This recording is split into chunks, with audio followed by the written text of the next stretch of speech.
All right, John Wick 4 just hit the theaters, and yeah, I've got a lot of thoughts on it. So let's get right into talking about the movie.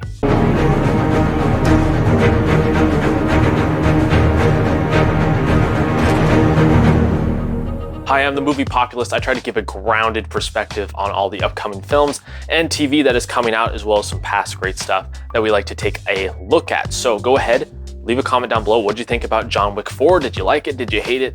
I definitely want to know, and then like and subscribe to the channel to see more content like this. So John Wick 4, it was written by these people, directed by these people, and it stars these people. So John Wick is still on the run after the events of the third movie, John Wick 3, Chapter 3, Parabellum. He's running away from the high table. He's trying to find a way to regain his freedom after the events of that film. It appears that maybe his friend Winston has turned on him, and there's sort of that fight scene in the Continental, and that's where we sort of leave off as we begin John Wick 4. So that's the opening premise. Now let's get into what I liked about the film. So first off, I think we need to discuss here that the John Wick films have such a unique action style. And I think at the end of the third John Wick, I definitely liked the action style. I just felt like it was a little bloated. There was a little too much there. Some of the action was sort of the same. It felt like a bit redundant, but in this movie, we don't get that. We get so many different ways where we get to see John Wick fight these different characters and go through these different sequences where he's fighting off different assassins. It's very, very creative, and it keeps you engaged throughout the entire film process. We have a number of scenes, one involving cars, where I've never seen this shot before, where he's like driving around shooting people in the car, and this is not exposing plot points, but he's like driving around shooting people. Absolutely crazy. We get an above the head view where he's like looking down and he's using a dangerous weapon. We get some great hand-to-hand combat. There's some parts where he's using other implements and weapons, so a lot of variety in this one, and that made that very interesting, very engaging to watch, and also very exciting through each of the fight scenes. We also have different kinds of villains who have different kinds of abilities. You've got a villain who's blind, he can't see, and so he uses different tactics to try and take people out. We have someone who's using a dog. As we know, the dogs are well ingrained in the John Wick franchise, and so we have another side character using that, and so a lot of variety to the combat. There's a scene involving a staircase where people fall down the staircase, and it's being used in different ways, and then at the end, of course, there's this duel situation, another area of combat that we've never seen before in the John Wick series. So a lot of variety of action, and it made it Another thing I really enjoyed about this John Wick film was the memorable side characters. I mean, for the first three movies, you sort of have the people in the Continental, Winston, the concierge. You've got John Wick, and it seems like some of the other peripheral characters aren't as interesting. You can't remember the names, but in this movie, they do a little bit better job of fleshing out some of the more of the side characters, right? So we have Mr. Nobody in this one. He has the dog, right? You don't really get too much of his background other than that he wants the bounty to keep going up for him to kill John Wick. And it's just really interesting because you kind of get to see his perspective on everything. The villain definitely is a little more fleshed out in this movie. Maybe not as much as I would have liked it, but he still is sort of a fleshed out character in this one. And then Kane, of course, who is this blind assassin, right? Definitely very interesting. So much better side characters, much more memorable side characters. I don't feel like I got that as much in the original John Wick films. Like I said, I only remember probably a few of those characters over the course of the series. I'm going to remember these characters much better from this fourth film. Another thing is we really get a very satisfying conclusion in this film. I would think it does a good job at wrapping up, or maybe not wrapping up, the John Wick storyline and sort of the arc that he's been going through, because there's just been some themes carried out through the entire series, how when you become assassin, there's not necessarily a way you get to leave this life, right? There's no easy way out for anyone, and John sort of had that opportunity with his wife, who of course dies previous to the first movie, of course.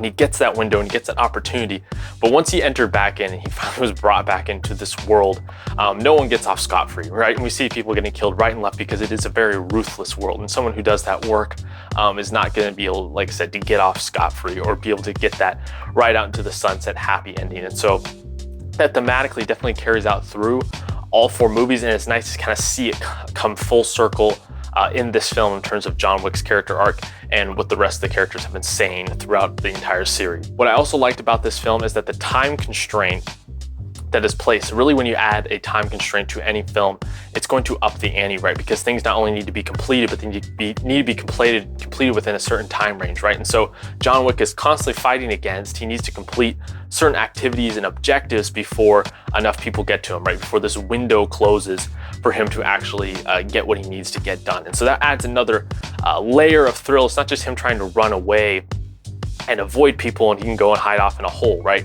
He needs to actually work through these people, and he has a time constraint to get somewhere to finally achieve his final objectives. So I did like that added piece to this film. It's not just him, well, I'm trying to go kill someone and there's no time limit on it, there's a time constraint now. And it added just another level of suspense to this entire. And what I also did here is they expanded the universe in a way, it appears that they're going to be going into maybe different side projects involving shows, or maybe even involving the Continental. And so they did expand the universe in a way that I do think makes sense. Although, compared to the first movie, the fourth movie is definitely a far cry from what we understand about this world of assassins with the Continental and the High Table and all these different rules and rituals. And that continues to be expanded, but I think it just adds to the character of the series instead of it just being a generic action series or a generic assassins movie series, right? It's like got this unique lore. And you feel like you can go more and more into it.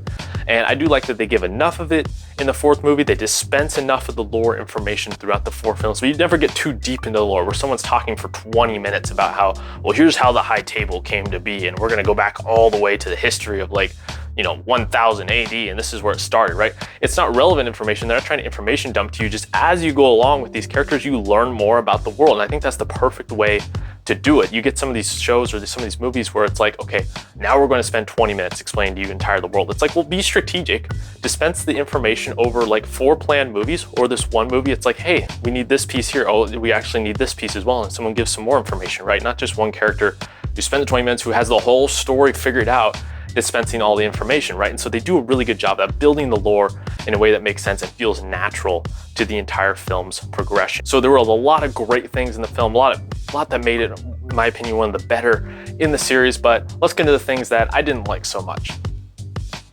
I think one thing that we have to talk about is it definitely has an extended runtime, right? I mean, close to 3 hours. This is a longer film. And in John Wick Chapter 3, Parabellum, it was a longer film, right? And I think that kind of worked against it in the third movie here. This is another longer film, and I went in, okay, they better be able to pace this correctly, and this movie is very, very well paced. It does a good job of mixing in the action sequences and some of the more explaining sequences and the character building. It mixes it all very well, and the action scenes, although they are kind of long, like I said, there's a lot of variety in action, a lot of different characters with a lot of different abilities, so you never feel like you're bored or you're just seeing the same thing over and over again. Okay, John Wick shoots another guy in the head, he shoots another guy in the head, right? There's different things that are happening there. So it is 3 hours. Like, if you're not the biggest fan of these kinds of movies, it may feel like it drags a bit, or that the plot's oversimplistic. It may feel like you're watching the same thing over and over again. So that's a slight knock against it. Maybe they could have shaved the movie down by 10 minutes. I think that's definitely a possibility, but the fact that the movie was almost 3 hours, like, what's the difference between a 2 hour and 50-minute movie and a 2 hour and 40-minute movie, right? Are you gonna get more people through the gate? I don't think so. So they just decide, hey, we're gonna go all out with this thing and make it close to 3 hours. And so I don't blame them for that. I don't think it worked entirely against the movie, but yeah, like I said, there maybe is a little bit of bloat or overindulgence in this one. Another thing that I think maybe could be a strike against this film is it feels like it undoes some of the events of the third film just a little bit. Or John Wick's going after the High Table, and then it's like you feel like, oh, at the end of the third film, Winston sort of betrayed him, and he's gonna have to go after more members of the High Table, and it's gonna have to do more with this underground with Morpheus, right? But that doesn't end up happening. It basically kind of undoes a lot of the stuff that happened at the end of the third film. I'm actually okay with that, but in terms of like lore consistency, someone who maybe enjoys each film a lot and really wants to feel like the plot is cohesive, it's not really going to feel that way with the fourth film, as it, like I said, undoes some of that. But for me, it actually did work, but I think maybe a small strike against the entire series is that, yeah, the plot doesn't feel absolutely cohesive between each film, but I think they did the best that they should have done and what makes the most sense for the fourth film. And then lastly, the main villain, while he definitely feels like he is, committed to this goal and is willing to go pretty far to get the things he wants, he's kind of more of an inactive villain, right? He does a lot of standing around, talking about how much power he has and sending his henchmen to get John Wick and his friends, more than him going out and doing it himself. And particularly at the end of the movie, there's a part where I thought he was going to come out and sort of show his abilities, right? Almost like the old fight movies, right? Where like you finally meet the big bad guy and he's actually like the best martial arts guy, right? But that didn't really happen in this film, and that's okay. It still worked, but I do feel like the villain, although he was kind of fleshed out, was sort of inactive, that he didn't do a whole lot in terms of action or being involved with every point in the plot, or like he was the main source of all the trouble that John Wick was experiencing. So in conclusion, John Wick 4 is a really good action film. It's going to be a great time in the theaters. Like I said, you're going to have so much fun just experiencing what's going on screen between all the crazy stunts, some cool lines from John Wick, and different little abilities of all the characters and assassins in this world. You're going to get more in-depth lore, but like I said, it's going to be a bit of an extended runtime. You're going to want to be able to buckle up, get ready. It's going to be a wild ride. You're going to be there for a little while, and so that maybe could be a detractor for some. But if you love the John Wick universe and you just can't get enough of these kinds of films, especially when there's just feels like there's more and more cookie cutter superhero movies coming out these days, getting something fresh like this that just feels so different and vibrant,